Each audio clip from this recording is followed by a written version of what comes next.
Ouais, salut tout le monde, c'est Geoffrey. Aujourd'hui, je vous retrouve pour une vidéo réaction la soirée de cette nuit, notamment le combat entre Estrada et Bam. Encore désolé, j'ai toujours pas mon ordi, donc probablement toujours pas de miniature. Et désolé du cadre, il y a sûrement un peu d'écho, mais écoutez, on tourne où est-ce qu'on peut, hein, on n'a pas trop le luxe de pouvoir tourner dans des conditions normales. Du coup, soirée de cette nuit, essentiellement les deux combats très intéressants, c'était celui de Sonny Edwards contre Ryan Curiel et de Juan Francisco Estrada contre Jesse Rodriguez. Je vais rapidement faire un mot de Curiel sur Edwards avant de vraiment passer au cœur du sujet. Globalement, j'avais beaucoup d'interrogations sur Curiel. Je ne sais plus trop à quel point j'en avais fait part dans ma dernière vidéo, mais personnellement, je trouvais que c'est un boxeur qui, pour rappel, est resté quand même très longtemps sur un circuit mexicain un peu inconnu, a une chance mondiale d'un peu nulle part, avec un nombre extrêmement faible de KO dans sa carrière. Il a détruit Nanchinga par un KO deuxième avec une grosse droite plongeante, sur laquelle Nanchinga est un peu venu s'empaler, extrêmement belle performance. Ils ont fait un rematch où il était loin d'être ridicule, mais malgré tout je restais assez dubitatif du niveau que pouvait avoir Curiel, c'est-à-dire est-ce que vraiment il appartenait à un niveau élite mondial quoi, dans le sens ok il a chopé un titre mondial, mais est-ce que finalement c'est pas un peu un lucky punch, j'ose le terme. Et voilà, j'étais quand même assez dubitatif du niveau de Curiel, et j'attendais à voir un petit peu ce qu'il valait. Pour moi, on a vu aujourd'hui contre Edwards que c'est un boxeur qui était très limité, à la fois en termes de technique et d'intelligence du ring, ou à l'inverse, Edwards, qui lui c'est tout l'inverse, est très limité en termes de punch, mais est un technicien et un styliste vraiment exceptionnel, vraiment dansé autour de Curiel pendant tout le combat en fait. Et vraiment, enfin Curiel a rien fait quoi. Curiel n'arrivait pas à le cadrer parce que Edwards a des jambes extrêmement rapides. Curiel n'arrivait pas à faire n'importe quoi, à faire n'importe quelle bonne attaque conséquente. La seule chose qu'il pouvait faire, c'était essayer de le plaquer dans les cordes, vraiment en avançant un peu comme un taureau, le plaquer et puis essayer de le pilonner avec des crochets. Mais même là, Edwards ne se laissait pas trop enfermer. Quand ça arrivait, Edwards clinchait, et Edwards avait des meilleures positions dans le clinch que Curiel. Il avait toujours à placer sa tête au niveau du menton pour le gêner, à placer sa tête sur le côté pour être safe. Donc vraiment une performance exceptionnelle de Edwards, qui montre que c'est vraiment un styliste hors pair. Chose un peu les comparaisons, hein, mais cette vitesse de jambes qu'il a et cette agilité et cette souplesse qu'il a me rappelle en vrai un peu celle d'un Willy Pep, même si évidemment il est moins bon que Willy Pep et surtout qu'il est un peu plus petit. Mais voilà, vraiment je trouve qu'il a une aisance qui est un peu comparable, et de loin en plissant les yeux, quand on le voit changer de garde très facilement, baisser un peu les mains basses et puis toujours avoir les mains placées au bon endroit lors des phases de mi-distance, toujours pour attraper. C'est ça que c'est un boxeur qui est extrêmement complexe, extrêmement polyvalent. Et je suis vraiment impressionné du niveau technique de Edwards, vraiment.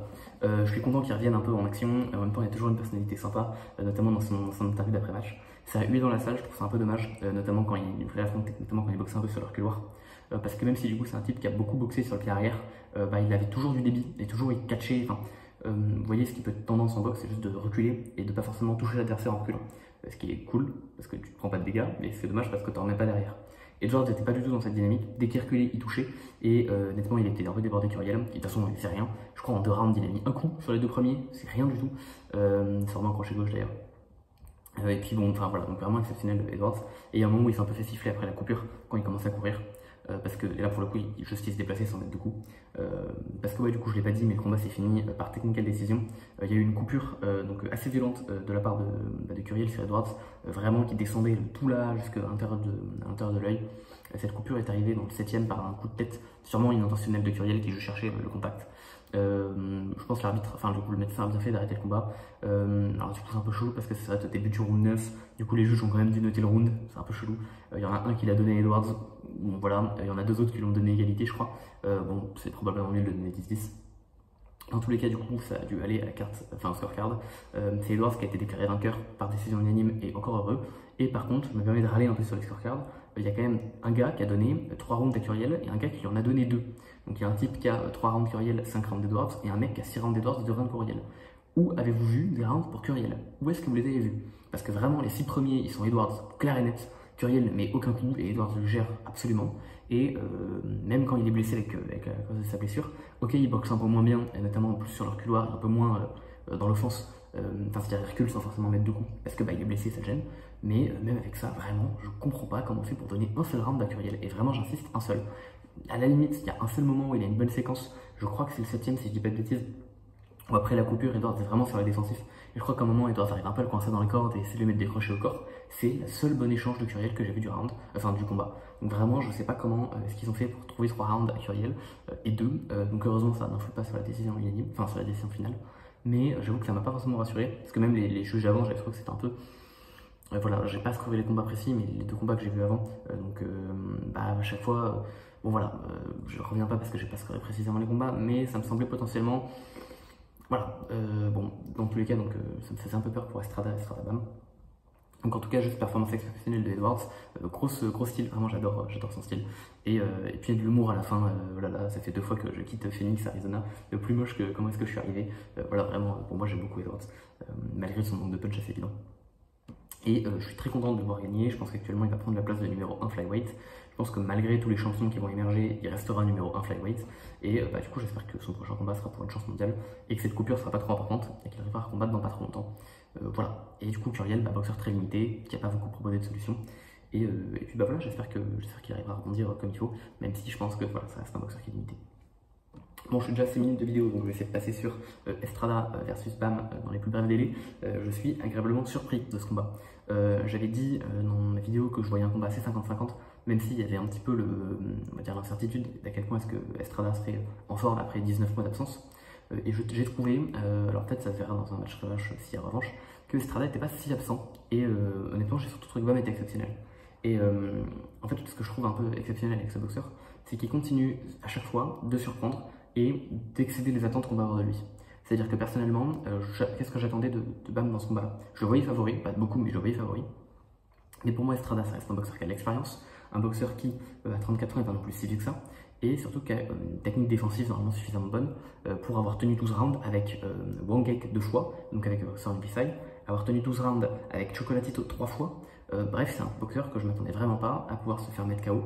Je m'attendais à ce qu'il puisse aller à terre à un moment dans le combat sur un Bam qui arrive à le surprendre avec des combinaisons et des angles un peu chelous, mais je ne m'attendais pas à ce qu'il puisse aller à ce qu'il puisse en tout cas se faire compter et en tout cas se faire arrêter dans le combat. Ça, je ne m'y attendais pas. Et pour autant, donc moi je m'attendais à ce que Bam gagne une décision avec probablement un truc genre des rounds à 4 parce que Estrada va quand même mettre du volume et choper des coups. Et en vrai, à part le round 1, que moi j'avais donné à Estrada en le revoyant derrière, c'est vrai que Bam a fait rentrer quelques coups que j'avais pas forcément vu comme il fallait, et le donner à Bam ça me semble pas absurde. Donc à part un round 1 qui est discuté, donc on peut donner à Estrada et encore, tous les autres, Rodriguez les prend, tous les autres Bam les prend. Et le seul autre round qu'on va donner à Estrada, donc c'est le fameux 6ème où Estrada arrive à mettre Bam au tapis, et en vrai il le met au tapis dans le début du round, et en fait techniquement Rodriguez gagne la fin du round. Alors il l'a mis au tapis, donc le round revient quand même à Estrada, mais en vrai, modulo son voyage au tapis, Rodriguez est en contrôle. Ce qui est assez fantastique, c'est que du coup dès le 3ème, donc Bam arrive à ébranler un peu Estrada, donc en le sonnant un petit peu sur un coup. Dans le 4ème, il le met à terre. Le 5ème, il manque de le finir. Le 6ème, ça retarde un petit peu parce qu'Estrada le met au tapis. Et le 7ème, Rodriguez le termine. Ce qui est vraiment exceptionnel, je trouve, du côté de Bam, c'est qu'il a une maturité à la fois mentale, intellectuelle, technique, et puis une fin. En fait, je pense que c'est un peu le boxeur dont tout le monde rêverait. Et je trouve que du coup, il y a vraiment une vibe personnage principal qui se dégage de Bam. Vraiment, personnage principal. Avec du coup tout ce qui va avec, c'est-à-dire un peu son plot armor, parce que j'ai l'impression qu'il peut prendre n'importe qui, et que même s'il serait favori actuellement, parce que je pense que c'est un combattant qui est vraiment exceptionnel, malgré tout, il va excéder les attentes, parce qu'on s'attend à ce qu'il gagne une décision en 12 rounds, et en fait il va mettre KO en 7ème, en mettant au tapis, en dominant tout le combat. Lorsqu'il prend Sresaket Turingisa, on s'attend à ce qu'il fasse un combat serré, et il le met KO, il le met à la retraite. Enfin c'est vraiment exceptionnel ce qu'il propose, systématiquement. Donc moi je suis obligé de l'avouer, je suis vraiment impressionné par ce combattant. Quand je parle de grande maturité de la part de Bam, c'est donc notamment après avoir touché Estrada, on pourrait s'attendre, parce qu'un combattant avec un peu un manque d'expérience, tente d'aller le finir et se crame. Et la chance d'Estrada à ce moment-là, c'est de faire passer l'orage, de tenir les coups, d'attendre que l'autre se crame, puis de revenir. C'est ce qu'on pourrait attendre. Sauf qu'au 3ème, pas de souci, il prend son temps, il continue de caler, machin, il fait ce qu'il peut. Au 4ème, il le met à terre, on pourrait s'attendre à ce qu'il s'arrache pour le kill, pas de souci. Il reste patient. Le 5ème, pareil, il garde sa patience. Le 6ème, il va à terre. C'était un passage que je voulais voir, Bam à terre. Donc c'est la première fois qu'il va au tapis dans sa carrière. Et c'est important la manière quand tu vas au tapis, comment est-ce que tu te relèves, est-ce que derrière tu te comportes en champion, est-ce que tu paniques. C'est des choses qui sont importantes de voir cette attitude-là. Alors il n'a pas été sérieusement blessé par ce voyage de tapis, hein, il a surtout en fait un peu fait l'ascenseur, un peu ce que fait Estrada au 4ème, c'est-à-dire qu'il se prend un coup sur la pointe du menton, ça le déconnecte, il tombe un peu en arrière, et puis après il se relève, il n'est pas plus blessé que ça. Mais ça reste important de voir comment est-ce que mentalement tu te remets d'un knockdown, surtout quand tu es déjà en contrôle, et est-ce que ça peut faire point de bascule, c'est-à-dire est-ce qu'Estrada peut du coup prendre l'ascendant mentalement, et puis réussir à revenir dans le combat à partir de ce point-là. Surtout qu'il fallait qu'il fasse un knockdown à ce moment-là, ou qu'il reprenne vraiment un ascendant sur ce round, sinon Estrada était cuit. Et c'est assez impressionnant de remarquer que même si Estrada fait ce qu'il faut pour commencer à retourner la vapeur, malgré tout, Bam reste dans son combat, et en fait, modulo ce knockdown, Bam gagne le round. Et du coup, performance très exceptionnelle mentalement, et puis surtout, quand je parle de maturité, c'est qu'il s'est jamais craqué, et il savait que son moment viendrait pour mettre Estrada sur le cul, et dans le 7ème, pas de souci, il envoie 2 crochets au corps à la suite, et ça finit, enfin le premier déjà touche extrêmement durement Estrada, je pense qu'il est à terre, et le deuxième vraiment juste termine le travail. Donc crochet, alors je crois que c'est au niveau du foie, qui du coup a complètement fini Estrada. On voit que, enfin de toute façon on voit que c'est un coup au foie, regardez la tête d'Estrada quand il tombe, ça se voit qu'il a super mal. Donc non, vraiment très impressionnant. Et du coup, voilà, vraiment cette patience, et puis bah, même juste sa sélection de coups, le fait qu'Estrada ait une bonne défense. Et pourtant, on voit par les micro-ajustements que Estrada arrive à faire, les micro-angles qu'il arrive à prendre, Estrada a pénétré, enfin pardon, Rodriguez a pénétré dans la défense d'Estrada comme dans du beurre. Et ça s'est très bien vu par exemple au troisième, quand il a du coup sonné Estrada sans le mettre à terre, il lui met une gauche qu'Estrada se ronge plein fouet, mais Estrada est pas bête, il monte ses mains, machin, de manière à catch l'uppercut ou le crochet qui pourrait venir derrière. Et il y a un léger décalement de Rodriguez qui rentre derrière un uppercut et qui rentre comme dans du beurre au niveau du menton. Et ce très léger décalage, bah, il est assez subtil, mais sans ça, bah, en fait, Estrada l'attrape et il se prend pas de dégâts. Et c'est pour ça que je trouve que c'est un boxeur qui est offensivement extrêmement complet. Défensivement, il est très responsable aussi parce qu'il n'a pas pris de gros coups. Mais surtout offensivement, il est vraiment super complet. Et un bout de sa boxe que je trouve assez sous-estimé, enfin, en tout cas, un bout de la boxe en général que je trouve assez sous-estimé, c'est les coups au corps. Je trouve qu'il y a beaucoup de boxeurs qui n'ont pas suffisamment au corps. Et notamment, je trouve que Bam était un boxeur qui avait tendance à faire un peu du headhunt, enfin, un peu aller chercher la tête, quoi. Et contre Sonny Edwards, il avait un peu plus fait de travail au corps, ce qui m'avait plus plu. Et là, bah, ça s'est vu aussi, même si c'est pas un boxeur qui va vraiment aller chercher le corps comme d'autres pourraient le faire. Bah, malgré tout, c'est finalement un KO au corps qui emporte Estrada, ce qui montre qu'il est en train de développer cet arsenal. Et qui était peut-être l'une des rares choses que je pouvais amputer à la, on va dire, à la complétude de la boxe de Rodriguez. En plus, ce qui est super, c'est que du coup, à la fin du combat, il explique de manière... Alors, j'ai pas forcément écouté toute l'interview et tout, hein, j'ai été avec des gens, ça c'est bon, bref, c'est un peu la panique. Mais je crois avoir compris que Rodriguez a dit « Je suis content d'être au tapis. Et je suis content parce que je voulais savoir comment mon corps réagirait si je vais au tapis. C'est un test que je suis content de passer, et je suis content d'avoir été amené un peu en profonde par Estrada, et voilà, d'être pas emmené dans le dur pour savoir comment je me comporte, et savoir pour moi-même que je suis capable de revenir des situations difficiles. » Les gars, c'est un personnage de shonen, c'est un personnage principal. Le gars est quand même capable de dire à la fin du combat, putain, je suis content d'avoir été au tapis parce que j'ai pu savoir que j'étais capable de gérer ce genre de situation. Il est fantastique. Et là où il est encore plus fantastique, et c'est pour ça que malgré, même si j'étais Team Estrada, je suis très content contre Rodriguez gagne, c'est que je sais qu'il va se diriger vers une autre affiche exceptionnelle. Dès qu'il peut, il va continuer d'aller chercher des noms. Et tant qu'il perdra pas, c'est un type qui, je pense, a une sorte de confiance de personnage principal, et le mec va aller speedrun tous les noms, parce qu'en fait il s'en fout, il est persuadé de gagner, et bah, jusqu'à présent c'est le cas. Mais du coup c'est juste fantastique, et je pense que cette confiance qu'il a, elle va vraiment pas être dure à briser, enfin elle va vraiment pas être facile à briser. Même un voyage de tapis, ça n'enlève pas de son combat. Bref, vraiment exceptionnel. Et pourtant, je pense que c'était pas forcément Estrada qui était en si mauvaise condition. Notamment, je l'ai trouvé assez bien dans l'entrée, il m'avait l'air d'être dans son combat, enfin je l'ai pas trouvé très déconcentré ou quoi que ce soit. Donc vraiment, voilà, très impressionné, en récap, hein, très impressionné par le fait qu'il commence à intégrer un travail au corps, très impressionné par sa maturité, à la fois émotionnelle, le fait d'avoir su se remettre d'une up-down, le fait d'avoir été patient, le fait d'avoir su attendre comme ça l'ouverture et le bon moment, de ne pas se vider complètement son énergie pour permettre à Estrada de revenir.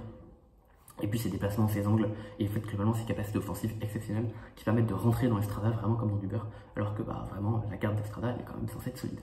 Donc vraiment voilà, très impressionné par Bam. Il me semble que pour la suite, Estrada, dont je suis très impressionné aussi, a tout de suite dit qu'il voulait une revanche. Apparemment il y a une clause de rematch dans le contrat si j'ai bien capté, et je pense qu'Estrada va vouloir l'activer, en tout cas Acho il voulait l'activer. Après évidemment il y a des combattants qui voulaient activer des clauses de revanche. Et puis finalement ça s'est pas fait. Je pense à Spence qui avait dit à chaud je prendrais la revanche à Crawford. Finalement ça s'est pas fait, donc je sais pas si ça se fera ou pas. En tous les cas, ce qui est sûr c'est qu'Estrada a déjà dit dans l'interview qu'il était déjà en train de réfléchir à comment s'adapter, etc. pour contrer plus Bam. Donc là encore une fois on voit qu'on a un mental d'acier. Le mec vient de se manger un KO, il se réveille, la première chose auquel il pense c'est qu'est-ce que j'aurais dû faire et qu'est-ce que je pourrais faire pour plus facilement contrer Bam et plus facilement lui faire mal. Donc on voit qu'on est dans un type qui a un fighting spirit exceptionnel. Et du coup, je sais pas si à froid, il va malgré tout décider de se diriger vers le rematch. Parce qu'il s'est quand même mangé un sale KO et qu'il a quand même été dans le dur pendant tout le combat. Hein, globalement, Rodriguez a vraiment dominé tout le combat. Modulo cette petite séquence où il s'est fait mettre à terre. Donc je sais pas. Après, peut-être ça va donner quand même des espoirs à Estrada. De se dire, je peux toucher Rodriguez, je peux lui faire mal. Peut-être ça va lui donner des espoirs. Donc en tout cas, ça va peut-être se diriger vers une revanche. Personnellement, ce qui m'irait bien, donc là ce week-end on a une unification, enfin dans 10 jours on a une unification entre Kazuto Ioka et Martinez pour la ceinture WBA et IBF. Si derrière on peut avoir, et il y a Kosei Tanaka, le champion WBO, qui devrait défendre son titre le 20 juillet, et je pense qu'il va gagner. Ce qui serait cool, c'est qu'on ait le vainqueur de Ioka Martinez qui fasse un combat contre Kosei Tanaka, ou le mec qui prendra son titre le 20 juillet. Comme ça on aurait 3 titres réunis. En parallèle, on a Estrada qui fait son combat revanche contre Rodriguez. Comme ça, le titre WBC The Ring reste unifié. Et ensuite, une fois que chaque personne a fait son combat, on a une unification totale des titres. Donc probablement dans 1 an. Moi, ce sera un scénario qui m'irait bien pour la KT, notamment parce que dans le cas où Rodriguez, le personnage principal, gagne ses 2 combats suivants, bah, ça lui permettrait d'unifier complètement une catégorie, notamment les super mouches, notamment de finir un peu tout ce qui a été commencé depuis 2014 avec cette KT qui est un peu split. Et à partir de là, ça lui permettrait de monter en toute tranquillité en super en coq. Donc moi, c'est un scénario qui m'irait beaucoup. Sinon, un Rodriguez qui monte, ça me plairait aussi parce que tous les champions sont assez intéressants. Parce qu'il y a des champions assez intéressants là-haut, donc notamment Nakatani et notamment Takuma Inoue. Je ne voudrais pas forcément le voir affronter Nakatani, enfin je serais partagé sur cette affiche parce que c'est probablement pour moi 2 combattants qui peuvent entrer dans un top 3 pound for pound plus tard. Donc je le répète, mais The Ring a considéré que c'était 2 des 3 boxeurs qui avaient plus de chances de prendre la place du top 3 pound for pound, actuellement occupé et verrouillé par Usyk, Crawford et Inoue. Et les voir s'affronter aussi tôt dans leur carrière, alors j'exagère un peu, mais j'aurais peur qu'il y en ait un d'eux qui descende, des machins. Après, bon, en vrai, la boxe, c'est aussi les meilleurs qui s'affrontent. Et clairement, je dirais pas non pour cet affrontement-là. Le goal ultime, je pense que c'est Inoue en super coq. Et comme Inoue risque de monter en plume d'ici là, honnêtement, je pense pas que le combat se fera. En tout cas, le combat, je pense pas qu'il serait de sitôt. Voilà, donc bon, en tout cas, connaissant Rodriguez, je suis très content qu'il ait gagné parce que je sais qu'il n'ira pas vers des combats pas intéressants. Et il avait donné une liste très tôt dans sa carrière, après avoir battu Quadras, de combattants qu'il voulait taper. Il est en train de les prendre un à un. À chaque fois, il passe tous ses tests avec, très très haut la main, quoi, avec grand brio. Donc je reste très optimiste sur ce combattant et j'ai vraiment hâte d'en voir plus. Voilà, écoutez, c'est tout. Moi, surtout, je vous souhaite une très bonne journée.